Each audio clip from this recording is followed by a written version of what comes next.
কার্যক্রম নিষিদ্ধ আওয়ামী লীগের নেতাকর্মীরা নাটোর জেলা আওয়ামী লীগের উদ্যোগে ২১শে আগস্ট গ্রেনেড হামলায় বিষয়ে বিভিন্ন স্থানে পোস্টার সাঁটিয়েছেন দলটির নেতাকর্মীরা।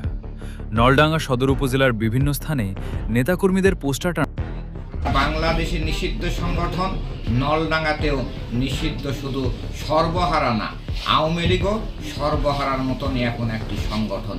এই সর্বহারা আওয়ামী লীগের কোনো অস্তিত্ব এই বাংলার জমিনে থাকবে না। ওরা যত শত শত মায়ের বুক খালি করে ওরা খুনির দল, ওরা নাশকতার চেষ্টা করবে, আমরা সেগুলো প্রতিহত করব ইনশাল্লাহ। সত্যতে দেখা গেছে তারা ইতিমধ্যে সামাজিক যোগাযোগ মাধ্যমে বিভিন্ন আইজিকে একটি ভিডিও পোস্ট দিয়েছে। সংগঠন আওয়ামী লীগ, যুবলীগ, ছাত্রলীগের সন্ত্রাসীরা আমাদের এই নলডাঙ্গার বিভিন্ন জায়গায়, আমাদের নলডাঙ্গা কলেজ থেকে শুরু করে বিভিন্ন জায়গায় তারা রাতের অন্ধকারে পোস্টার লাগিয়েছে এবং বিভিন্ন জায়গায় মিটিং করেছে। প্রশাসনের ভাইরা আছেন, তাদের কাছে উদাত্ত আহ্বান জানাচ্ছি, আপনারা অতি দ্রুত এই নিষিদ্ধ ঘোষিত সংগঠন আওয়ামী লীগের সঙ্গে যারা জড়িত, যারা এইসব কাজ করছে, পোস্টার লাগাচ্ছে, মিটিং করছে, তাদেরকে আইনের আওতায় নিয়ে এসে তাদের বিচারের কাঠগড়ায় দাঁড় করান। এ ব্যাপারে পুলিশ সতর্ক অবস্থানে আছে বলে জানিয়েছে নলডাঙ্গা থানার ওসি তদন্ত ইব্রাহিম খলিল। বিভিন্ন সরকারি বেসরকারি প্রতিষ্ঠানের দেয়ালে ও বিদ্যুতের খুঁটিতে পোস্টার লাগানোর ভিডিও সামাজিক যোগাযোগ মাধ্যম ফেসবুকে ছড়িয়ে পড়েছে। নিষিদ্ধ ঘোষিত আওয়ামী লীগের আত্মগোপনে থাকা নেতারা ওই ভিডিও নিজেদের ফেসবুকে পোস্ট করেছেন।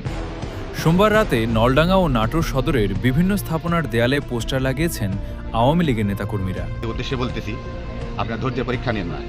ধৈর্যের বাদ ভেঙে গেলে কিন্তু আমরা কাউকে কোনো ছাড় দেবো না।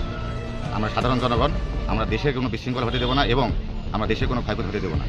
ইনশাআল্লাহ আমরা যদি দেশে যদি আওয়ামী লীগ সংগঠন যদি কোনো ক্ষতি করতে চায়, আমরা সাধারণ জনগণকে নিয়ে এর শক্ত জবাব দেব।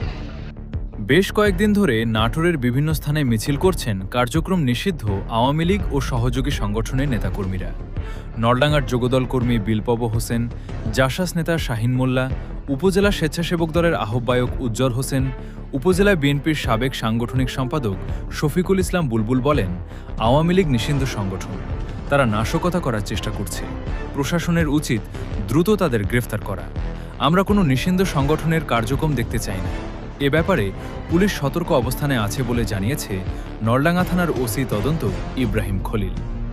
২৪ আগস্ট সরকারের পতনের পর নলডাঙ্গার কিছু নেতাকর্মীরা আত্মগোপনে চলে গেলেও রহস্যজনক কারণে এলাকাতেই সক্রিয় অবস্থানে বহাল তবিয়তে আছে নলডাঙ্গার আওয়ামী লীগ বেশ কিছু প্রভাবশালী নেতাকর্মীরা। তবে বেশ কিছুদিন থেকে দলীয় বিভিন্ন কর্মসূচিতে জেলার বিভিন্ন এলাকায় বিভিন্ন সময় ঝটিকা মিছিল, পোস্টারিংয়ের মতো ঘটনা ঘটেছে।